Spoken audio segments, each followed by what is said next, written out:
Se por um lado o Espiritismo nos convida ao amor, ensinando que fora da caridade não há salvação, e também a importância de servirmos a Deus através do serviço ao próximo, também nos lembra que a verdadeira evolução precisa de autoconsciência e autoamor.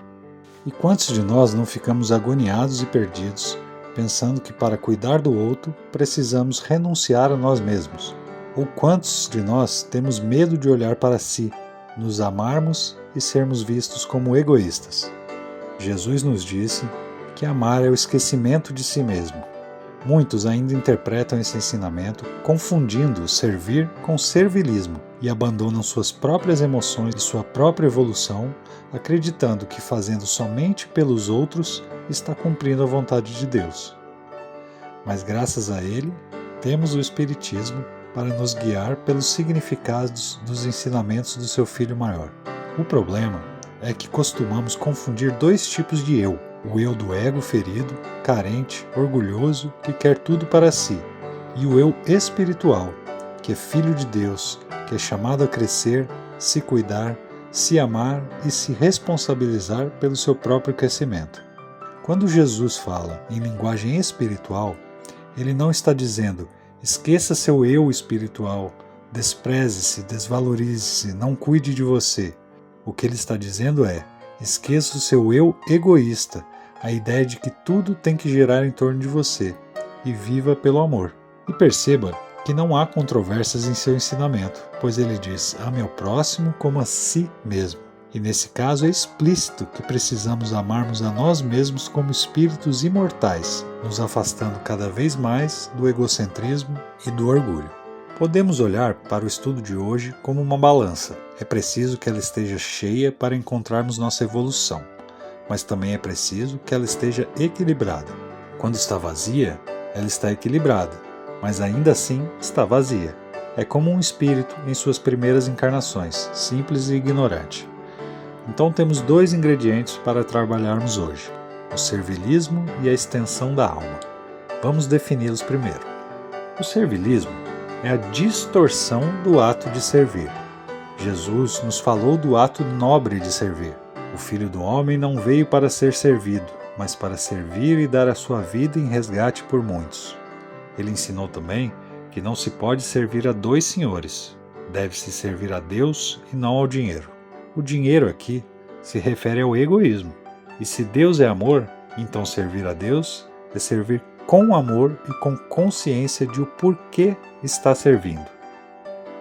O Evangelho segundo o Espiritismo nos mostra que a obediência é o consentimento da razão e a resignação é o consentimento do coração. Ou seja, servir com a razão porque entendemos o ato de servir com amor. Se resignar é entender com o coração que podemos ser pacientes com tudo aquilo que foge do nosso controle. O servilismo acontece quando não conseguimos dizer não, vivemos para agradar os outros e colocamos a vontade alheia acima da nossa própria consciência. Isso não é virtude. Isso ocorre muitas vezes por termos medo de rejeição ou um sentimento de inferioridade, uma culpa inconsciente ou até a fuga da nossa própria responsabilidade espiritual. Então nos tornamos servis, nos sobrecarregamos, aceitamos tudo que vem do outro e nunca impomos limites. Enquanto isso, ficamos cansados, frustrados, magoados e ressentidos. Isso acontece porque não estamos servindo com amor consciente, mas sim por necessidade de aprovação. Por incrível que pareça, ao abandonarmos a nós mesmos, estamos fazendo isso pelo nosso egoísmo. E aí vem a dor. Jesus nunca foi servil. Ele foi amoroso, humilde, mas também firme, consciente e livre. Ele disse sim quando era o momento de dizer sim, e não quando era necessário dizer não. Servir não é perder a própria direção. Voltando à nossa balança, um lado agora está cheio de servilismo, e o servilismo é pesado. Do outro lado, temos uma alma reduzida, insuficiente para balancear a vida. E o que seria a extensão da alma? A alma é o nosso verdadeiro ser e ela habita nosso espírito. Nesse estágio da nossa evolução, o espírito tem sua extensão num invólucro semimaterial que é o perispírito. E o perispírito, por consequência, tem sua extensão em nosso corpo físico, que é a veste que possibilita a encarnação como a escola da vida. Durante muito tempo, por consequência da ignorância e a incapacidade de interpretar a vida espiritual, acreditou-se que o corpo era algo inferior, que simplesmente sofrer fisicamente ajudava a evoluir, e que quanto mais dor, mais espiritualidade. Mas na questão 706 do Livro dos Espíritos encontramos a diretriz: amai, pois, vossa alma, mas cuidai também do corpo, instrumento da alma. As leis de Deus são as próprias leis naturais. Cuidar da saúde física com a nutrição, o descanso e a higiene é uma necessidade natural e, portanto, uma lei divina. Ignorá-la é um desrespeito à criação e ao Criador. Então, cuidar dessa expansão da alma é uma das etapas do auto-amor verdadeiro, livre das chagas do egoísmo. Conta-se que havia um pescador que precisava se deslocar até uma cidade distante para vender seus peixes. A cidade dele estava pobre e não podia comprar tudo o que ele tinha. Os peixes eram perecíveis e ele precisava atravessar o deserto em pouco tempo para eles não estragarem. Mas ele não achou ninguém que pudesse levá-lo até lá. Orou a Deus e poucos momentos depois um cavalo apareceu, sem dono, cavalgando até sua casa. O homem se encheu de felicidade e ficou orgulhoso de si por ter sido ouvido por Deus. Durante a viagem, ele sobrecarregou o animal, não deu descanso e mal o alimentou pensando: Deus me atendeu porque eu sou importante. O cavalo é só uma ferramenta. No meio do caminho, o animal se esgotou, caiu e morreu.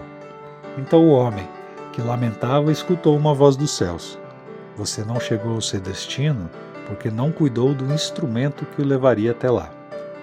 O cavalo da história é o nosso próprio corpo. O pescador é a nossa alma.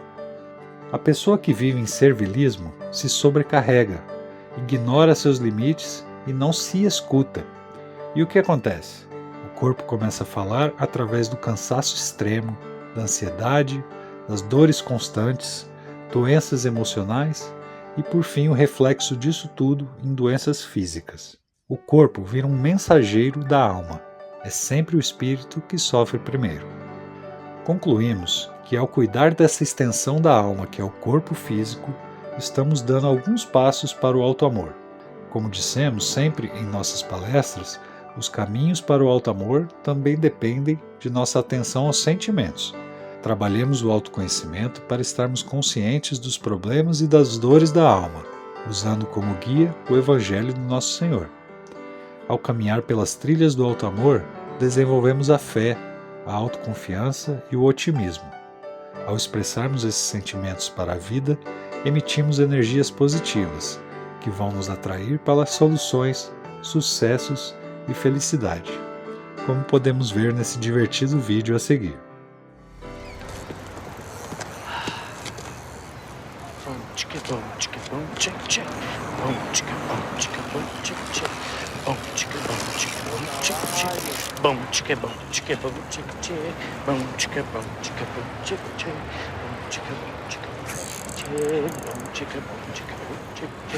Boom chicka boom chicka boom chick chick. Boom chicka boom chicka boom chick chick. Boom chicka boom chicka boom chick chick. Boom chicka boom chicka boom chick chick. Boom chicka boom chicka boom chick chick. Boom chicka boom chicka boom. Boom chicka boom chicka boom chick chick. Boom chicky boom chicky boom chick chick. Boom chicky boom chicky boom chick chick. Boom chicky boom chicky boom chick. E voltando à nossa balança, vamos ver que ao adicionar esse auto-amor do outro lado, o servilismo começa a se transformar em serviços no bem. E o serviço no bem é mais leve, como Jesus nos disse: meu jugo é suave e meu fardo é leve. A balança da alma, enfim, achará seu equilíbrio. Então, na extensão da alma e no auto-amor, eu me cuido, me valorizo, busco minha evolução, saio da autoacusação e da autossabotagem. Eu estudo, trabalho e me desenvolvo enquanto me protejo de relações abusivas. E no esquecimento de si, ao qual Jesus nos direcionou, eu não faço do meu ego o centro de tudo. Eu renuncio ao orgulho e à necessidade de agradar para ser retribuído. Crescendo assim, eu sirvo melhor e da forma certa. Me disponho então a perdoar e compreender o outro. Nossa alma é o solo. O alto amor é a semente.